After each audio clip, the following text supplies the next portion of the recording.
Jama'a assalamu alaikum, barkamu da warhaka daga Hausa Info, tashar da dinga kawo muku abubuwa game da jaruman Kannywood da ma fitattu. Cikin wannan sako za ku ji tsohuwar jarumar Kannywood Sadiya Haruna ta karyata tsohon mijinta kan cewa yana samun miliyan 5 a TikTok. Tsohuwar jarumar Kannywood kuma mai sayar da kayan mata ta karyata tsohon mijinta kan batun yana samun miliyan 4 zuwa miliyan 5 a TikTok duk wata. A wani shiri mai suna Mahangar Zamani na BBC Hausa, Al-Amin G-Fresh ya ce kafin yayi aure yana samun miliyan 2 a wata a shafinsa na TikTok. Bayan yayi aure yana samun sama da miliyan 4. Da take kokarin bayyana hujjarta na karyata tsohon mijinta kan wannan batu, ta nuna cewa idan aka kwatanta su da ita ta fi su a level, ta dara su a komai, kuma ba ta samun irin wannan kuɗi. A TikTok da muke ciki bana samun wannan kuɗi, na fi ka komai, kuma kana cewa kana samun miliyan 4 zuwa miliyan 5 duk wata, wasu mota ma ba su da shi ko EOD, cewar Sadiya Haruna a wani live inda suka yi a TikTok.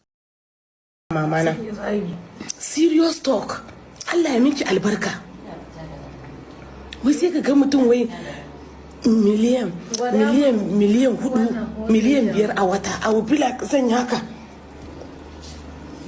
Kuma ni babban ta inda na karyata su shine ba, I am comparing them with me.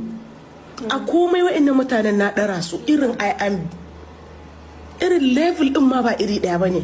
Kuma ni am not earning that money per month, magana ta domin Allah, in ba wani uban gidanka ba ko wani side business ɗinka ko menene, amma for this TikTok where we dey, I know they end that money, and I'm even more better than you, and you are saying you are earning 5 to 4 million naira per month.